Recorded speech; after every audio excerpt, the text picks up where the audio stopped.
queridos, Deus começou a ministrar meu coração sobre esse texto, sobre a liberdade que realmente importa. Quando eu trabalhava no CR, trabalhava como voluntário, eu chegava lá, eu lembro da segunda vez que eu fui ministrar lá, e eles estavam todos sentadinhos, eles sentaram no pátio lá, os detentos. Aí sentaram no pátio numa roda significativa de pessoas, e eles queriam ir lá, queriam que eu orasse por eles para receber uma bênção. Você pode me dar uma bênção? E eu falei assim para eles assim, quem aqui quer sair daqui? Todos eles, eu quero sair daqui. Eu vou falar para você, eu falei para eles assim, eu sei que isso é muito difícil estar aqui, nesse lugar fechado. Eu não sei quantos aqui já conheceram, já foram numa penitenciária, seja ela num CR ou numa penitenciária de verdade, mas realmente é muito complicado, porque você passa pelas portas, vem aqueles cadeados, aquelas trancas, pá, fecha os cadeados atrás de você, e agora você não pode sair daqui, você tem que sair pelo caminho, e todo aquele negócio todo de segurança, que é natural, óbvio. E é uma sensação estranha você entrar lá, né? Pelo menos a primeira vez que você vai, depois você acostuma. E quando eu sentei com eles no meio do pátio, aqui do CR de Araçatuba, eu comecei a falar com eles e falei, aqui essa prisão é uma prisão complicada de se viver, mas existe uma prisão maior do que essa. Existem cadeias e cativeiros mais agressivos e mais rudes do que esse que está aqui, cheio de grades e paredes. E quando eu comecei a ministrar isso para eles, alguns deles começaram a chorar. Aqueles homens, alguns deles violentos, alguns deles que cometeram delitos graves, começaram a chorar. E eu pude ministrar a eles, e eles entenderam coisas que muitas vezes nós, como cristãos, eu me incluo nesse pacote, às vezes deixamos de entender. E é nessa verdade, nessa liberdade, que eu quero refletir com vocês nessa noite. E nós temos que perguntar, o pastor Fernando, inspirado pelo Espírito de Deus, fez a pergunta correta, e essa pergunta é a pergunta que o Espírito me fez, e Ele quer que eu faça a vocês. Será que nós realmente somos livres? Porque liberdade é nós termos a condição de fazermos aquilo que queremos, é isso que é liberdade. A genuína liberdade é termos a condição de fazermos aquilo que Deus quer que façamos. Quem aqui já conheceu uma pessoa com um momento de depressão terrível? Quem já conheceu uma pessoa que não sai da cama, mas nem a pau, nem tomar banho toma? É fácil ou é difícil, queridos? Você ministra, você pode chamar um espetáculo circense para fazer, na frente dela ela não consegue dar um sorriso. Você tenta tirar essa pessoa daquela caverna de tristeza e ela não consegue sair de lá. Porque existem prisões que são terríveis. Quem aqui não conheceu pessoas que são aprisionados na falcatrua? Tem pessoas, queridos, que eles não conseguem parar de mentir. É ou não é? Mentira é verdade. Tem pessoas que elas têm compulsão por mentira. Você fala assim para elas, o que você fez hoje? Ah, eu fiz isso é mentira. Aí você fala assim, mas por que você mentiu? Não menti. Aí você vai ver, é mentira. Aí você vai conversar com a esposa diz, é mentira. Você vai conversar com o marido, é mentira. Você cruza as ideias, é sempre mentira. A pessoa não consegue ser livre, na verdade, porque ela mente o tempo inteiro.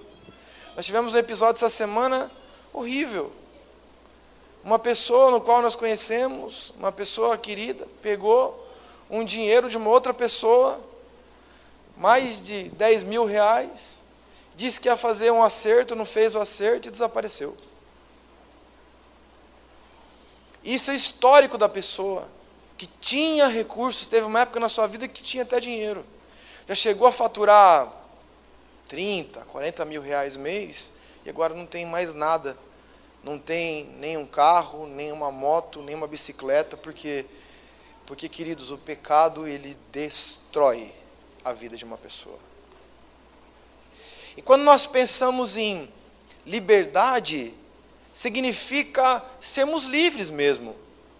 Sermos livres de qualquer tipo de aresta que nos prende. sermos livres de tudo. Eu quero refletir com vocês um pouquinho sobre a criação do homem.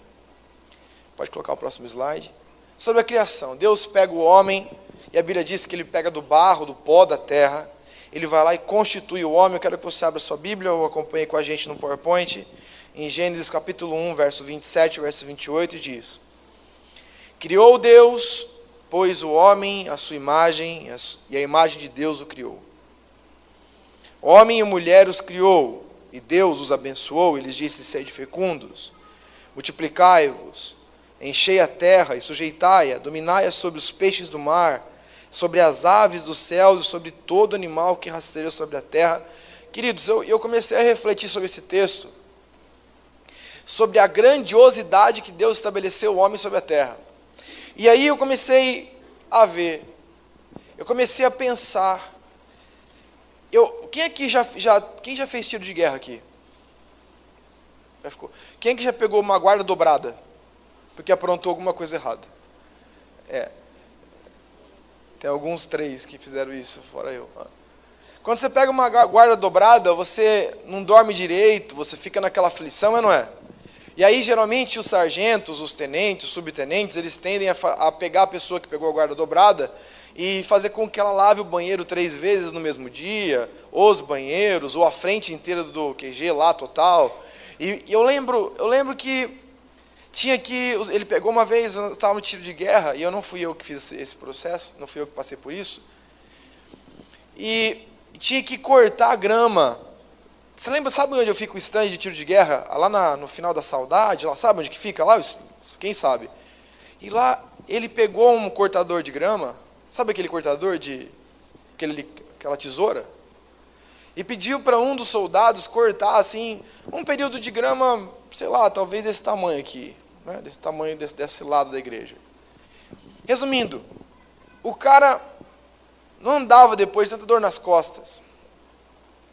E eu fiquei pensando, diante dessas coisas que Deus deu para esse homem, esse Adão, se nós não conseguimos, tem mulheres aqui, eu não estou menosprezando, pelo contrário, eu honro muito o trabalho das mulheres, sabem o que é cuidar de uma casa, lava, passa, cozinha, a hora que você acabou de fazer comida e arrumar tudo, tem a louça de novo para lavar, e você lava a louça, daqui a pouco vem, lava a louça de novo, e limpa a casa, e tem sujeira, depois o filho suja de novo, e aí chega a noite estafada, cansada, lavando o quintal, e você vai começar tudo amanhã de novo. Nós não conseguimos nem mesmo, muitas vezes, cuidar da nossa própria casa.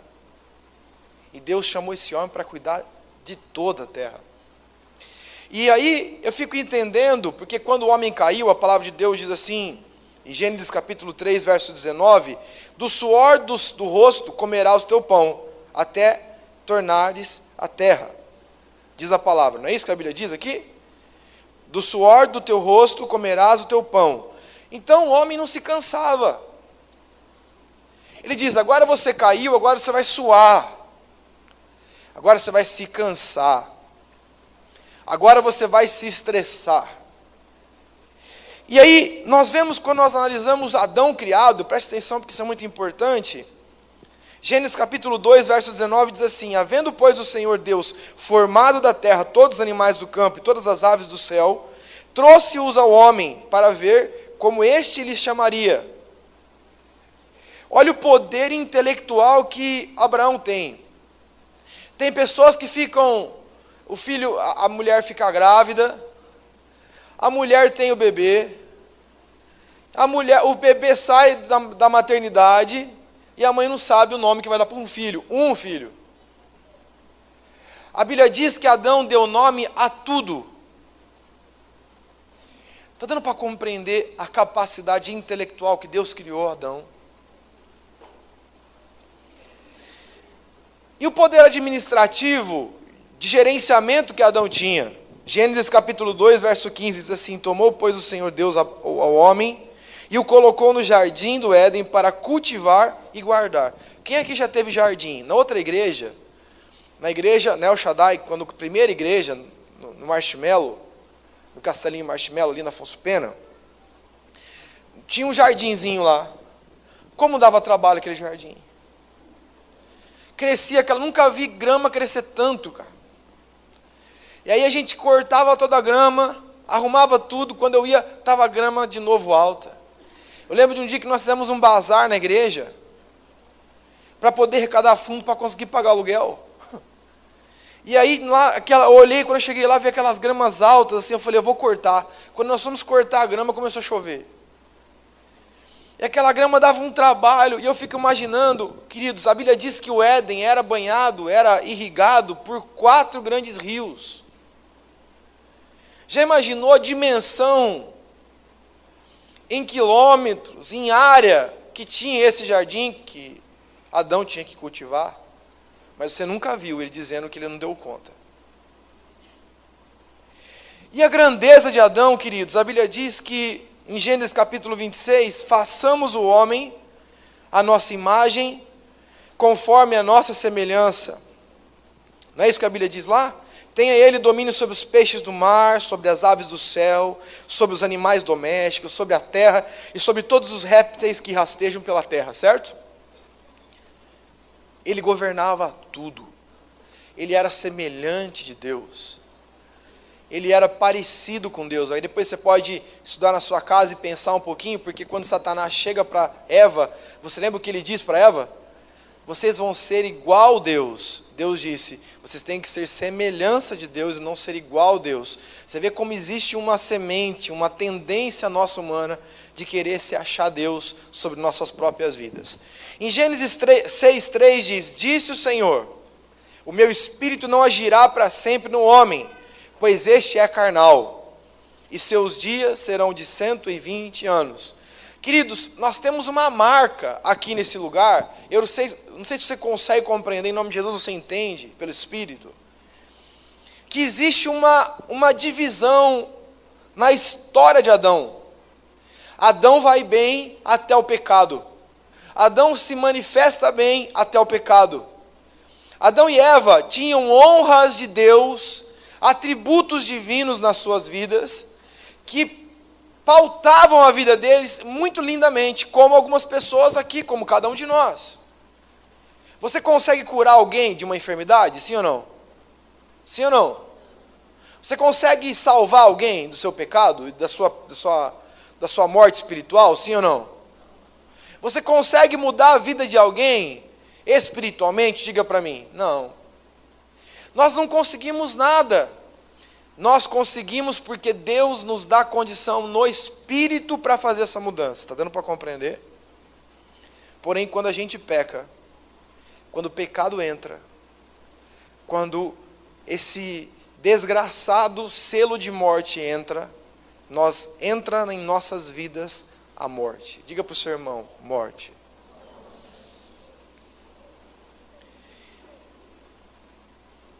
E nós temos uma questão, quando nós lemos o Novo Testamento, nós entendemos que existe uma coisinha que nós conhecemos, às vezes, vagamente na igreja, chamado, quando foi ministrado pelo louvor e pelo pastor Fernando no ofertório, sobre graça. Diga para o seu irmão, graça. Eu vou fazer um desafio para vocês, vou dar uma tarefinha para vocês aí. Chega na sua casa e estude o que é graça. Não queira sair da graça. Amém? Porque quem sai da graça é um E a graça, queridos, o diabo ele tem uma característica demoníaca. Ele chega assim para uma pessoa e diz assim, Deus diz, você vai ser feito a minha imagem e semelhança, eu te constituí como imagem e semelhança. O diabo diz, não, você não está entendendo. Deus não quer que você coma do fruto, porque Ele não quer que você seja igual a Ele, é parecido, né? Igual, semelhante, é parecido, é um sofisma, é quase uma verdadezinha. Aí o diabo vem para a gente e entra. E diante da graça, da revelação da graça, desse Deus de amor que perdoa, desse Deus que traz misericórdia sobre nós, desse Deus que lança no mar de esquecimento os nossos pecados, desse Deus que apresenta para a gente sempre uma nova oportunidade, desse Deus que nos lava do seu pecado, desse Deus que existe diante do Pai, Jesus Cristo, que a palavra de Deus nos ensina que Ele é o nosso advogado, nos defendendo o tempo inteiro. Diante desse evangelho da graça, nós temos um problema. Isso aconteceu desde o primeiro século.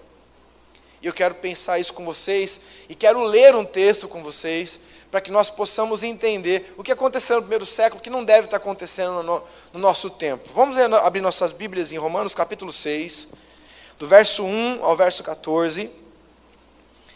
E nós vamos estudar a verdadeira liberdade que Cristo pode dar, só Ele pode dar, a igreja não pode dar, pessoas não podem dar, um casamento não pode dar, muito dinheiro não pode dar, nada pode dar. A única coisa que pode dar é Jesus Cristo. Vamos ler lá. Romanos capítulo 6, do verso 1 ao verso 14, diz: que diremos, pois? Permaneceremos no pecado, para que seja a graça mais abundante? Olha a graça. De modo nenhum. O apóstolo Paulo continua: como viveremos ainda no pecado nós, os que para ele morremos? Para ele pecado. Ou porventura, ignorais que todos nós fomos batizados em Cristo Jesus, fomos batizados na sua... O que está escrito aí? Na sua morte.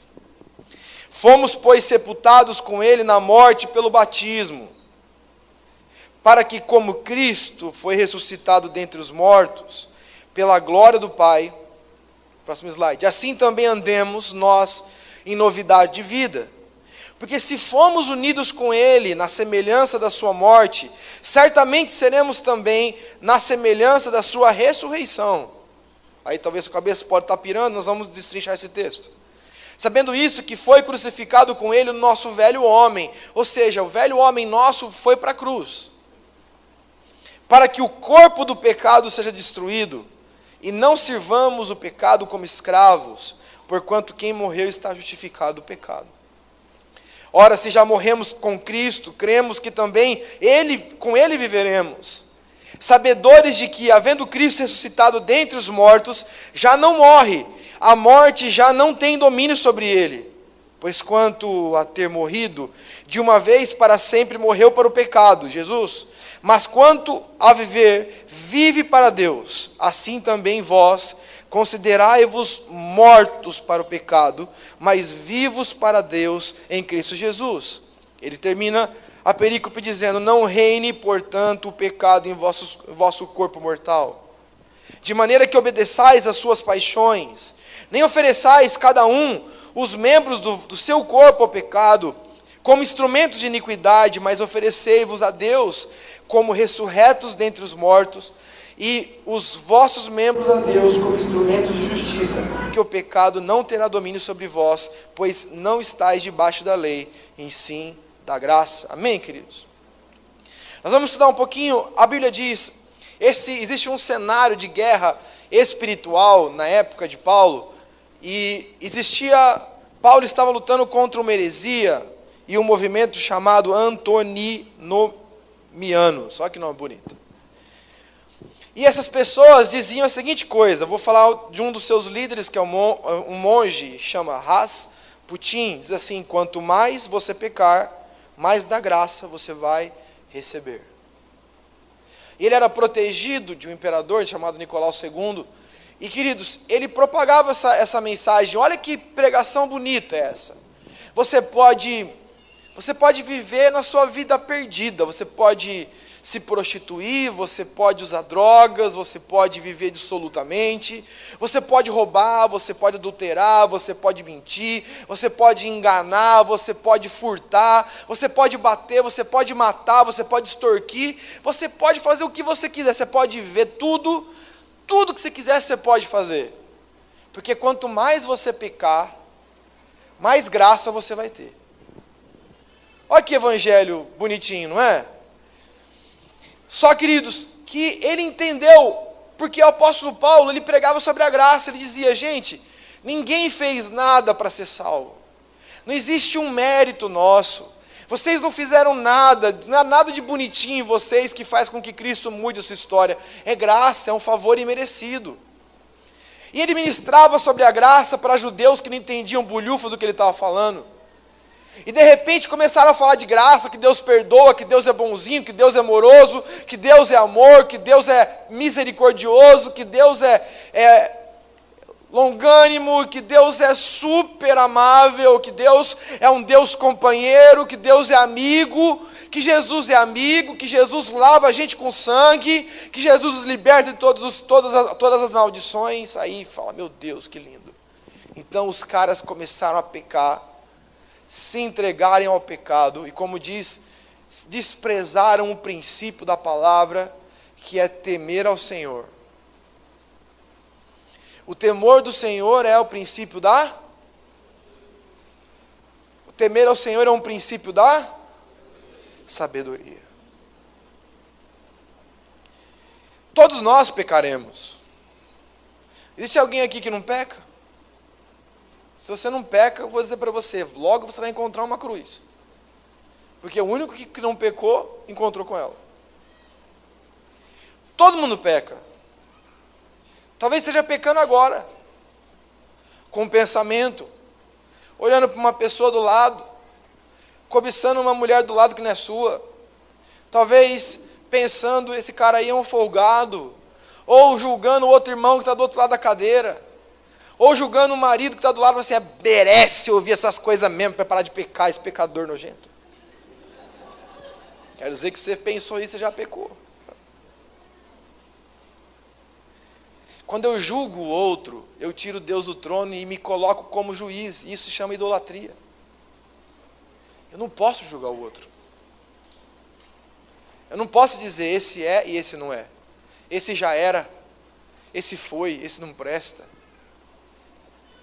E quando nós olhamos para a Bíblia, nós temos nesse momento, nesse episódio, que o apóstolo Paulo começa a nos ensinar essas coisas, nós temos uma guerra, que é a guerra entre a graça e a libertinagem.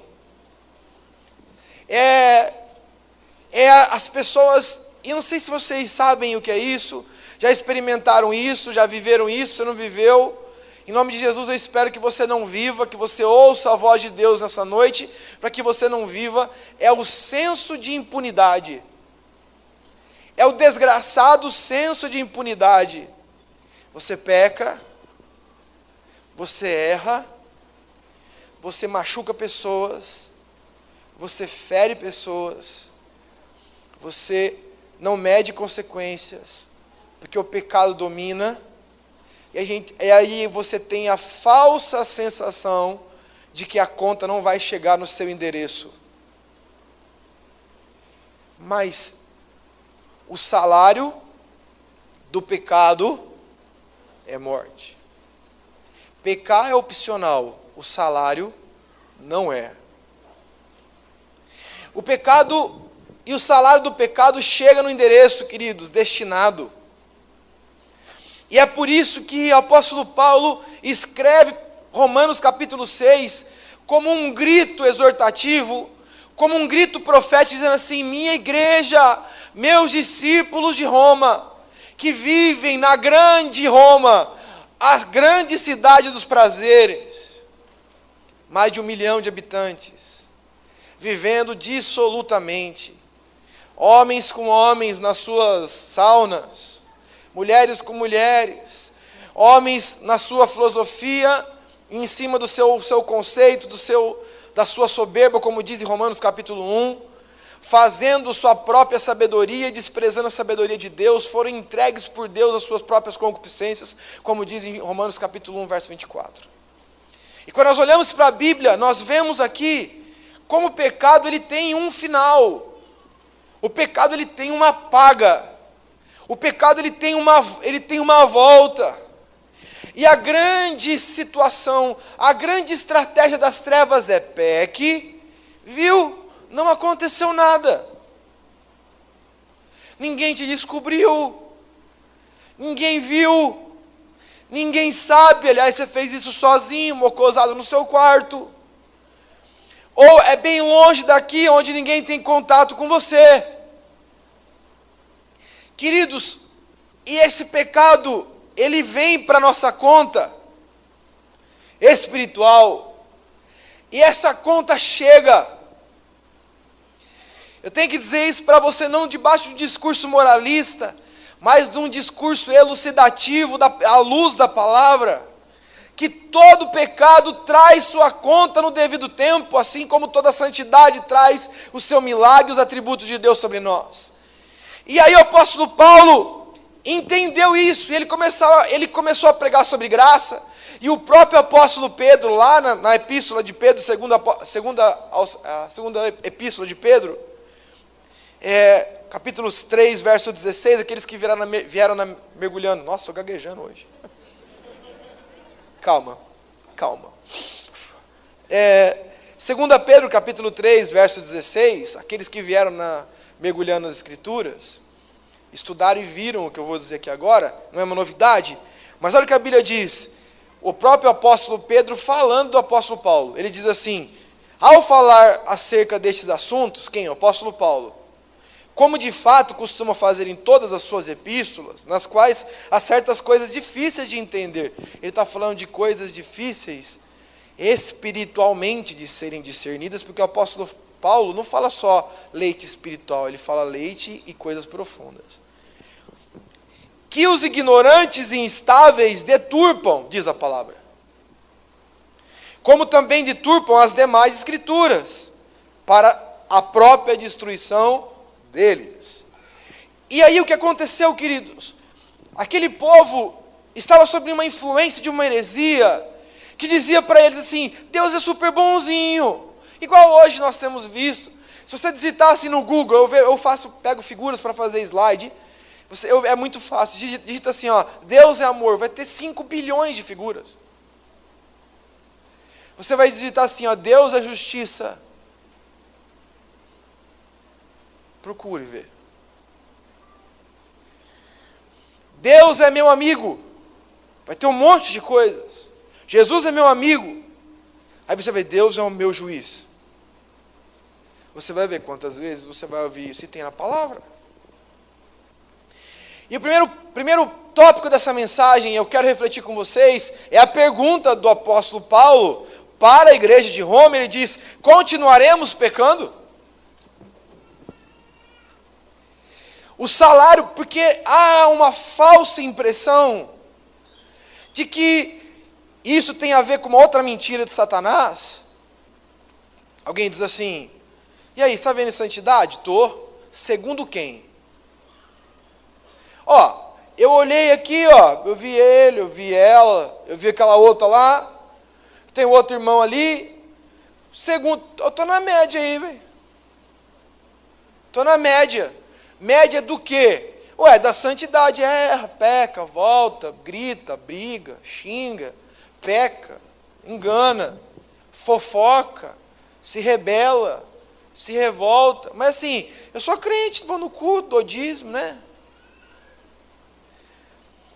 O nosso único modelo comparativo de santidade, quem deve ser o nosso modelo de santidade para eu me olhar e dizer assim, eu estou sendo santo ou não? Quem é, queridos? Mas e o meu irmão? Pode ser? E o seu líder? Pode ser? E o seu pastor? Pode ser? Não pode, porque ninguém é modelo. O apóstolo Paulo diz em 1 Coríntios capítulo 11, diz assim, sede meus imitadores, como eu sou de... Mas veja quem é o destino final. É Ele. É Cristo. A Bíblia diz em Gênesis capítulo 6, verso 1, como nós lemos, diz assim, que diremos, pois, permaneceremos no pecado para que seja a graça mais abundante? Ou seja, eu vou pecar para que o sangue de Jesus me lave gostoso mesmo? Queridos, nós temos alguns textos bíblicos que são de arrepiar. Diga comigo, arrepiar. Diga para o seu irmão, arrepia. Olha lá, a Bíblia diz em Hebreus capítulo 6, 4, não está aí, depois você lê na sua casa, a Bíblia diz, aqueles que conheceram as coisas do celeste por vir, que conheceram as coisas espirituais e caíram, a palavra cair é apostatar, é abdicar de livre opção as coisas de Deus e a santidade do Pai. É impossível novamente levá-los ao arrependimento de Cristo, diz a palavra, porque eles não conseguem chegar ao arrependimento, eles continuam pecando, eles não conseguem se arrepender, não conseguem ver que o pecado é errado. estão cegos, enganados. E eles precisam da igreja. A Bíblia diz em Hebreus capítulo 10, se eu não me engano, verso 30, depois você vê na sua casa, estude. A palavra de Deus diz o que lá? Que aquele que vive deliberadamente, ou seja, opcionalmente, viveu uma vida de pecado, ele se entregou ao pecado. Sabe, e queridos, a gente vai dizer assim, não, mas olha, eu não traio minha esposa, eu não traio meu marido, eu não cheiro cocaína, eu não bato em ninguém, eu não roubo ninguém. E pecados são só essas coisas grandes. E fofoca, diz para mim. E falar mal do irmão com o outro. E reunir para poder apedrejar o outro. E reunir para apedrejar quem fez bobagem. Jesus diz, perdoai-vos. A igreja diz, pedrada nele, paralelepípedo na fuça. E quando nós olhamos para a Bíblia, nós vemos, queridos, que nós não podemos permitir que o pecado entre. Nós não podemos deixar o pecado entrar. Nós não podemos deixar o pecado chegar perto da nossa casa, bater na porta. Sabe o que nós começamos a ser? Nós começamos a ficar tolerantes. Eu falei um palavrão, mas é só um palavrãozinho. Eu gritei com a minha esposa, mas é só uma gritadinha.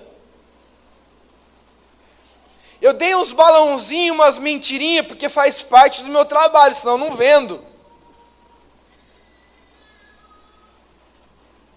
Queridos, a Bíblia diz que nós temos um caminho.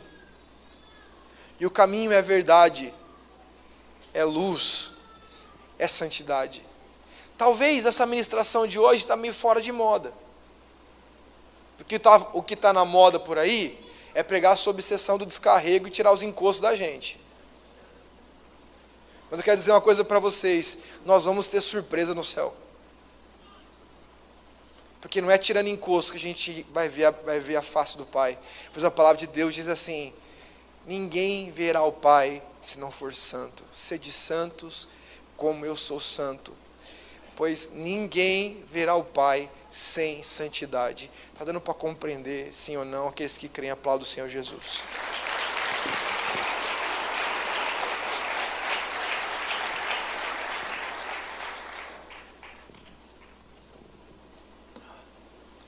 O segundo ponto, pensando sobre a vida de Paulo, é que de modo nenhum podemos continuar pecando. Não dá.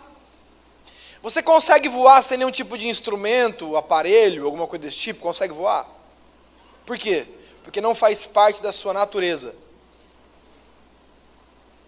Você consegue sair flutuando? Por quê? Porque não dá para você sair flutuando, existe uma regra de gravidade, existe um limite, não dá para a gente fazer isso, sim ou não? Quem está em Cristo não vive mais em cima dos seus pecados, pois não é a mesma natureza. O apóstolo Paulo diz assim, de modo nenhum, diz ele. Vamos continuar pecando? De modo nenhum. Vamos continuar vendo coisas pornográficas? De modo nenhum. Vamos continuar vivendo uma vida de prostituição? De modo nenhum. Vamos ficar vivendo uma vida de mentira? De modo nenhum. Vamos ficar dando balão no nosso trabalho? De modo nenhum. Vamos ficar comprando e não pagando? De modo nenhum. Vamos ficar entristecendo e envergonhando o Evangelho com as nossas posturas? De modo nenhum. Por quê, queridos? Porque não tem a mesma natureza. Diz assim, como viveremos ainda no pecado, nós, os que para ele morremos, diz o apóstolo Paulo. Não dá para conciliar, não dá. Eu vivi em Cristo. Se eu estou em Cristo, eu vivo em santidade, e em santidade eu vivo. Eu posso pecar, mas eu não posso viver em pecado, porque se eu vivo em pecado, se eu permito que o pecado entre na minha vida, se eu permito que o pecado viva na minha vida, se o pecado, ele mora comigo, ele anda comigo para cima e para baixo, e eu permitir que ele viva desse jeito, eu estou dizendo, eu chutei a novidade de vida que é Cristo em mim. E por isso nós temos visto tantas pedras de tropeço, Porque o problema não é errar, o problema é persistir no erro, porque isso significa que não houve arrependimento. Existem pessoas que choram. Vamos fazer um apelo de arrependimento. Chora, e a pessoa chora, ela fica em prantos, ela baba, ela emenda a baba com um catota, e fica aquela coisa na frente, e joga no chão, e soa, e transpira, e rola no chão, e diz, me perdoa, Senhor. Mas aí ela levanta e faz exatamente a mesma coisa. Significa que ela fez um grande teatro, mas ela não se converteu. Porque conversão é mudança de rumo. Conversão significa mudança de comportamento. Isso revela que existe carne em nós. Isso vai dizer assim, apóstolo, não entendi porque você começou com Adão. É para dizer para você, para mim, para cada um de nós que estamos aqui hoje, que nós podemos ter atributos espirituais, mas se o pecado entrar nas nossas vidas, sabe o que vai acontecer? Nós vamos viver debaixo de suor, de labuta, de guerra, de dor, de sofrimento, de angústia, porque o pecado traz morte, é isso que ele faz. Então, o apóstolo Paulo, ele separa o mundo em dois grandes grupos, os que morreram e os que vivem. E por incrível que pareça, dentro de um pensamento humano, lógico, quem diz assim, quem aqui quer morrer? Ninguém quer morrer. Quem quer viver? Todo mundo diz, eu quero viver. E dentro da lógica cristã, isso é invertido. Em Lucas capítulo 17, verso 33, diz, quem quiser preservar a sua vida, perdê-la-á. E quem perder, de fato, a salvará. Deus muda tudo. O problema é que se nós não entendemos isso, eu vou dizer para vocês, é uma loucura. Quando Jesus tentou falar para o religioso chamado Nicodemos, em João capítulo 3, verso 10, ele ministrou, Nicodemos explicou sobre todas as coisas, e no verso 10 ele olha para ele e diz assim, ei, não estou entendendo o que você está falando. Ele diz assim, você que é mestre em Israel não entende isso? Você entende a história de Israel, você entende as leis de apedrejamento, você entende como deve ser punido cada erro e cada pecado, mas você não entende o que é morrer e nascer de novo, porque você não consegue entender o reino de Deus. E ele fica espantado. Como assim morrer e nascer de novo, num útero novo? Posso voltar no útero da minha mamãe? E Jesus diz, realmente você não entende nada. E ele fala sobre duas naturezas. Uma é a natureza cristã, que é a natureza da santidade, pode colocar o próximo slide. E a outra não cristã, que é entrega aos pecados. Mas sabe qual é o problema? É a dualidade. É a vida, muitas vezes nós vivemos uma vida meia boca com Deus. Eu sou meio crente. Eu sou meio santo, eu sou meio espiritual, eu sou meio, mas quando acontece um problema, eu sou meio crente. Na hora, como o pastor Fernando disse, quando eu tenho um desafio espiritual de fazer com a minha prosperidade seja de outros, eu digo, é meu. E a Bíblia diz, você pede e não é ouvido, porque você pede para esbanjar nos seus próprios deleites, porque, queridos, nós sabemos pela palavra que muitas vezes as pessoas trocam a bênção de Deus pela maldição. Entregue ao pecado. A pessoa se entrega. Eu sei que é errado falar isso, então por que fala? Porque o outro também fala. Eu atendi uma pessoa aqui nessa igreja, no gabinete. Saiu de uma outra igreja e veio falar comigo. Pastor, eu vim falar, preciso falar com você, eu quero mudar para o Shaddai. Eu falei, ok. E eu fico esperto, porque a gente nunca sabe, né? Quando você vem do terreiro de Umbanda, da Quimbanda, do Candomblé, a gente sabe o que vem. Guardar a igreja é perigoso. Então, aí o que aconteceu? Eu chamei para conversar. E aí ele começou a falar, o que acontece, pastor? Estou vendo a vida de pecado, estou distante de Deus. Veio com um discurso de entrega, assim, né? E aí conversa vai, conversa vem, começou a gerar confiança em mim. Sabe o que acontece? É que eu e meu pastor, nós vemos filme pornográfico junto. Eu falei assim, eu acho que eu sou um careta demais, ou o mundo está louco. Não, porque ele ia na minha loja, aí ele pegava lá e a gente pegava filme pornográfico e ficava vendo junto. falei, que bom, glória a Deus, né? Porque isso revela uma total falta de temor, e queridos, eu não estou vindo para condenar pastor, líder, ninguém. Quem sou eu para fazer isso? Porém, é a entrega ao pecado. A pessoa se entregou, faz isso a vida inteira. O outro veio aqui e disse assim, sabe o que acontece, pastor? Tem gente, eu tenho essa pessoa aqui, essa pessoa dá balão em todo mundo. Mas dá balão em todo mundo. Se puxar o capivara dessa pessoa, ela deve para o padeiro, ela deve para a farmácia, ela deve para o salão, ela deve para o banco, ela deve para o outro, ela deve para todo mundo. Todo mundo que ela onde passa deve, faz uma conta e não paga, deve para a loja, deve para coisa. E tipo assim, não quer mudar a vida, não quer mudar, porque tem pessoas que endividaram-se e querem mudar a vida. Tem gente que não está nem aí. Estou devendo, estou. Seu nome está imundo, não está sujo.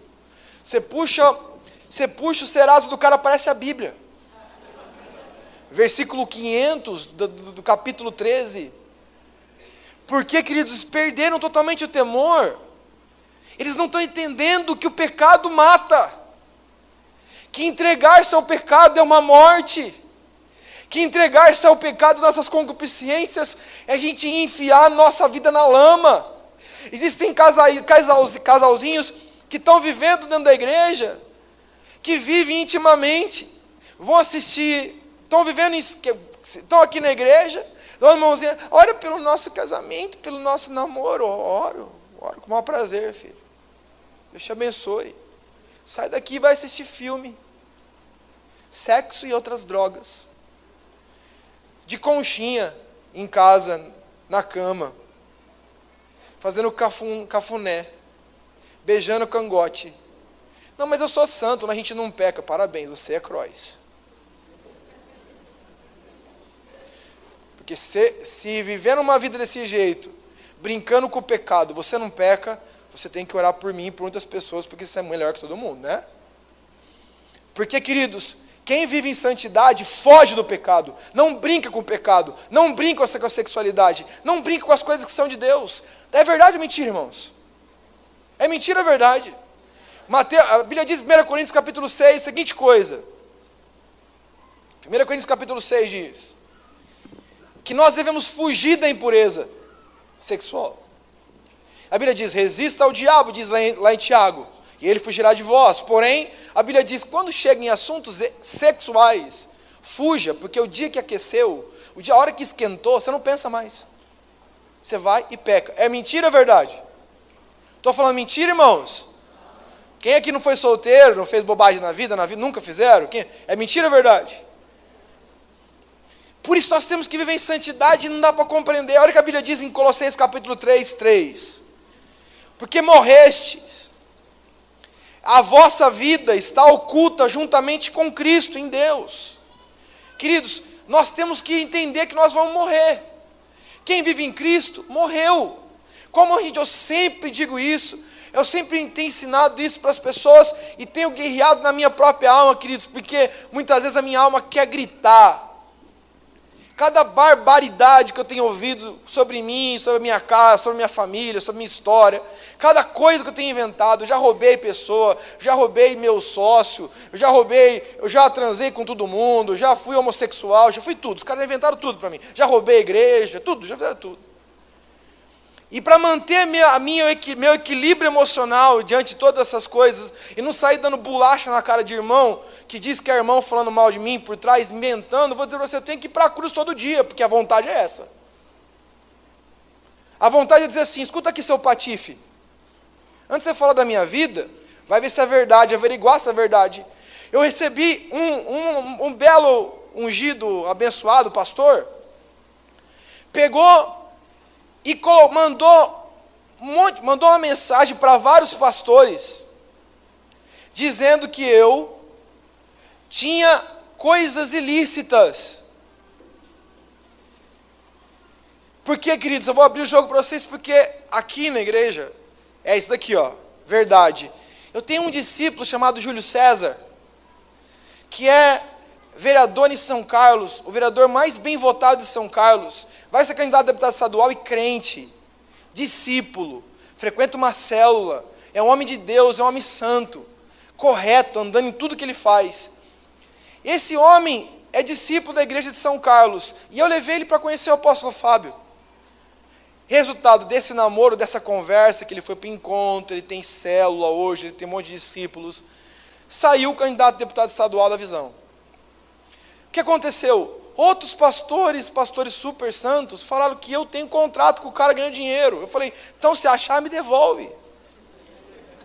Manda para mim, porque está precisando desse dinheiro lá em casa. Estou precisando reformar a casa lá, comprar uns móveis novos. Mas nessa hora, queridos, a nossa carne quer gritar e falar assim, ô seu canalha, prova. E eu liguei para o pastor e falei assim, ô, por que você está mandando essa mensagem? Eu mandei porque é verdade. Eu falei, é verdade o quê, filho? Ele falou assim, não é, pastor. Eu falei, não. Não, mas você tem vários contratos lícitos, né? Lícitos. Eu falei, nem lícito e nem ilícito. Nenhum eu tenho.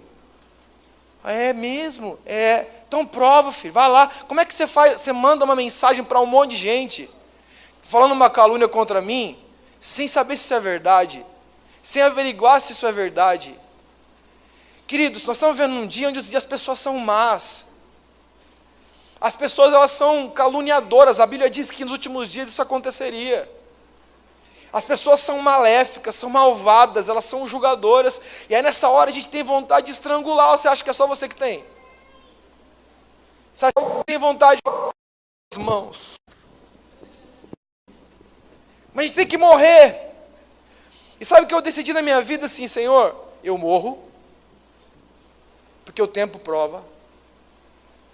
Eu morro. A Bíblia fala que quem justifica o justo é o Senhor. Em todas as minhas pelejas, Senhor, justifica o justo. Amém? Pode aplaudir Jesus, porque se você é justo, Deus vai proteger você.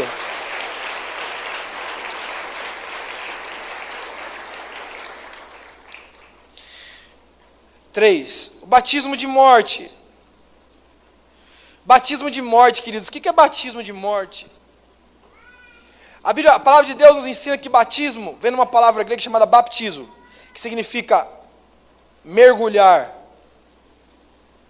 Que significa mergulhar. Mas mergulhar o quê?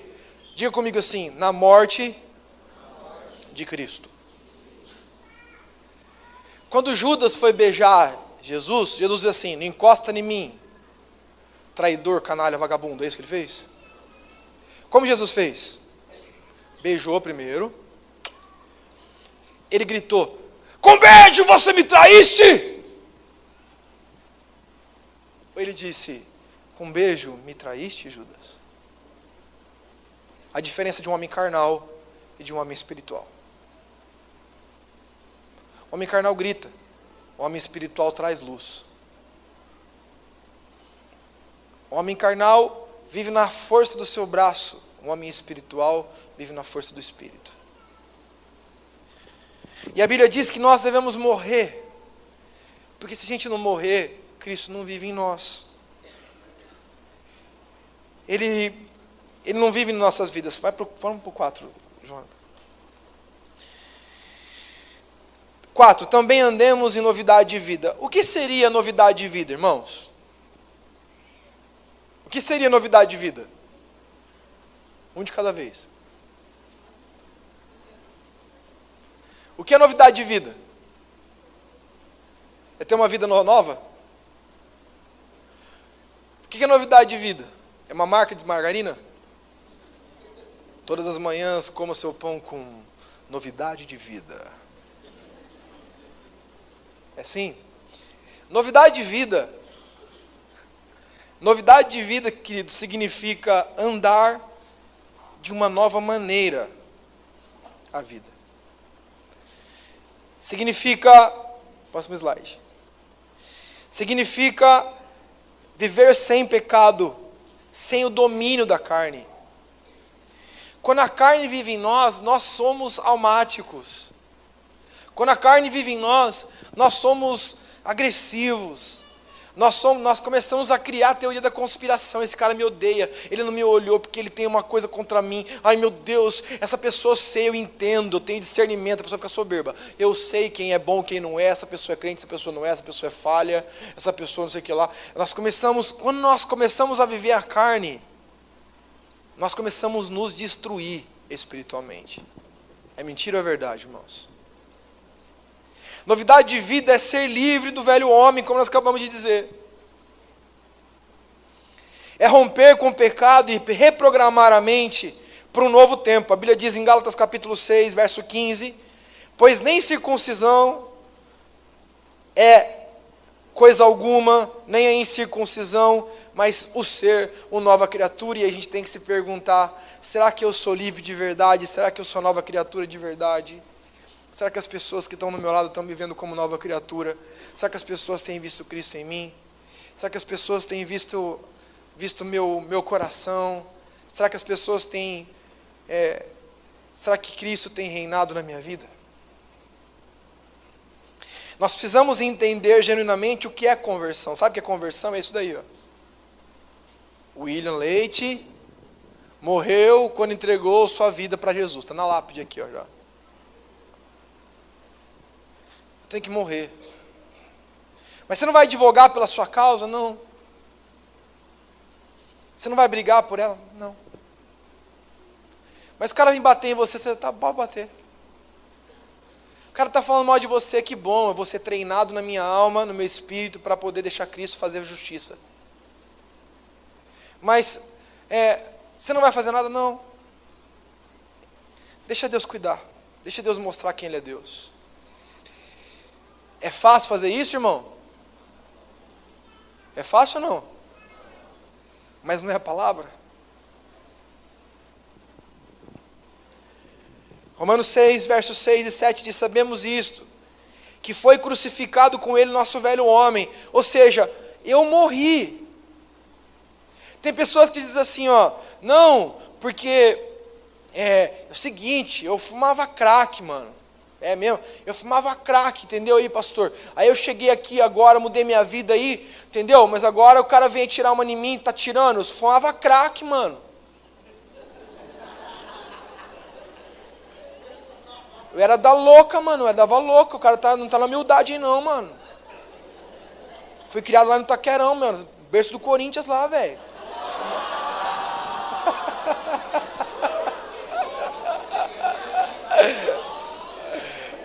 Foi mal, desculpa, pelo amor de Deus, me perdoe, não me dê um tiro. Olha lá. E o cara vai lá e diz assim, eu sou malandro, eu fiz porque lá eu dava tiro, eu matava, enfiava faca, rodava, pastor. Eu falei, e? Ué, você fez? Pô, não é eu que você fez, tem nada a ver com isso? Aí você fez, eu era bandido, tirava cocaína, eu bebi, saia pra rua. Não, porque eu transava. O que eu tenho a ver com isso? O único motivo de celebração é que Deus te resgatou do inferno. Tem gente que conta assim, ó, eu enchia a cara e pegava todos que eu fumava lá, não sei o que lá. Eu falei, mas o cara está feliz pela vida que ele vivia? Ou está dizendo, não, porque eu dou a facada mesmo, porque eu dava mesmo, que eu sou malandro. Pelo amor de Deus, cara. A gente não importa o que fomos, não importa o que nós fizemos, não importa, nós somos nova criatura para o seu irmão. Você tem que ser nova criatura. Amém? Amém, queridos? Amém, em nome de Jesus. Nós vamos andar com Ele. Andar com Ele, sabe como é que a palavra no hebraico de andar, no Velho Testamento, andar, a Bíblia diz, Enoque andou com Deus. Andar com Deus é andar de mão dada. Porque eu sempre digo, sabe qual que é o segredo de viver em santidade? É entender e receber o entendimento, a revelação que Cristo está aqui. Porque você não peca nem com seus irmãos do lado. Mas quando tem Jesus, imagine Jesus olhando para você dizendo assim, vai, peca aí. Vai lá, peca aí. Estou olhando para você agora nesse momento, queria só dizer que eu estou aqui nesse lugar. Peca aí. A Bíblia fala em Salmos 56, 13, vamos pulando aí. Diz assim: pois da morte me livraste a alma. Sim, livraste da queda dos meus pés, para que eu ande na presença de Deus na luz da vida. 5. Certamente seremos unidos com Ele quando nós morremos. A palavra de Deus diz: porque se fomos unidos com Ele na semelhança da sua morte, certamente o seremos também na semelhança da sua ressurreição. Queridos, nós temos... Quantos aqui querem viver como Jesus viveu? Quantos gostariam de ter a unção e o poder no Espírito de chegar para uma figueira e dizer assim: seca ela? Ou pegar e falar assim: dê fruto, começar a nascer fruto. Minha mãe fala que eu sou sonoplasta. Quantos gostariam? Quantos gostariam de chegar para a pessoa que está paralítica e dizer assim para ela assim: levanta e anda? Para o HIV positivo dizer assim: você vai ser curado, e a pessoa vai ser curada. Quantos gostariam de ver pregando uma palavra e as multidões chorando diante de Jesus? Quantos gostariam de ver isso? Pois é, queridos, isso só vai acontecer quando a gente viver em santidade. Quantos gostariam de estar dormindo, de repente seu marido, sua esposa que não é convertido, seus filhos que não são convertidos, te acordar e dizer assim para você: sabe o que eu quero dizer para você, meu amor, ou meu pai, ou minha mãe? Eu estava sonhando e Jesus visitou meu sonho. E lá Ele falou para mim que eu deveria me entregar para Ele. E para eu acordar você, para você fazer uma oração de entrega comigo, eu nem sei o que é isso. Você pode orar por mim? Eu creio que Deus pode fazer esse tipo de coisa. Quem crê nisso? Tinha um menino uma vez na igreja que não queria de jeito nenhum ganhar a vida. Se não quero ganhar a vida, de jeito nenhum, beleza, tudo bem. Brigou lá, disse que não queria nada, que a vida dele era só tocar. Aí ele dormiu. Aí ele acordou com um fogo do lado dele. Fogo de verdade, um fogo assim, ó, do lado dele, assim, ó. E o fogo diz assim para cima: que você não prega? Eu te chamei para isso. Deus, Ele faz coisas espirituais que às vezes nós não conseguimos fazer. Nós temos só que orar, porque Deus vai fazer. Amém, queridos? 6. O pecado sempre tenta recuperar fronteiras. O pecado pode ser bom por um momento, mas depois que acaba, continua o mesmo vazio. A Bíblia diz que de um episódio de Amnon, quem que era mesmo? Amnon e Tamar. Amnon e Tamar, 2 filhos de Davi. Sabe aquelas menininhas que fica dando mole, sabe? Ele falou assim: tô doente. Aí o irmão: pede para minha irmã Tamar vir trazer uns bolinhos para mim. E aí ela veio, serelepe: ai, vim trazer um bolinho para você. Sabe, com aquela micro saia, aqueles decote quase no umbigo, cabelo perfumado, dando aqueles abraços apertados de bom dia. Aí o que aconteceu? O cara pegou ela e a estuprou, que é quase um estupro, né? E deu muito mole. E aí depois que acabou de fazer o serviço, a Bíblia diz que ele pegou ela e jogou ela para fora do quarto, como se fosse mais uma das suas prostitutas. Quantos dessa mesma coisa acontece no nosso meio? Nossa, mas ele dizia que me amava tanto, parou de amar, acabou. Perdeu a alegria de estar junto com você? Perdeu? Não te respeita mais, abre mais a porta para você? Não. Ai, que coisa. Porque o pecado, ele destrói. Romanos 6, 12 e 13, estamos encerrando. Vocês são uma graça de Deus. Não reine, portanto, o pecado no vosso corpo mortal, de maneira que obedeçais as vossas paixões. Nem ofereçais cada um os vossos membros do vosso corpo ao pecado, como instrumento de iniquidade, mas oferecei-vos a Deus como ressurretos entre os mortos, e os vossos membros a Deus como instrumento de justiça. 7º e último. Acredite na liberdade que Cristo quer te dar quanto ao pecado. Está errado o texto aí. Por quê, queridos? Porque nós precisamos acreditar. Quantos aqui já passaram por momentos? Eu já passei por isso. Você está passando por um momento de dificuldade, um pecado que te atormenta, E aí você passa por uma situação e fala assim, eu quero matar esse pecado, eu quero tirar ele da minha vida. Mas não consegue, aí você não consegue, você diz assim, eu acho que Deus não vai me libertar disso. Quem já passou por isso? Seja sincero. Eu quero dizer para vocês, queridos, que é necessário que você desenvolva fé nisso. Que Deus tem poder para te libertar desse pecado, em nome de Jesus. Amém? Mas eu vou me esforçar bastante. Você pode se esforçar quando você quiser, não vai resultar em nada. Porque quem muda nossas vidas, quem leva do pecado é Cristo. É a fé nele. Amém, irmãos? Amém. E a Bíblia diz em Romanos 6,14, porque o pecado não terá domínio sobre vós, pois não estáis debaixo da lei, e sim da graça, em nome do Senhor Jesus. Amém, queridos? Hoje tem pessoas que vieram aqui e disseram assim, estão ouvindo essa palavra dizendo assim, eu estou vivendo uma vida de pecado.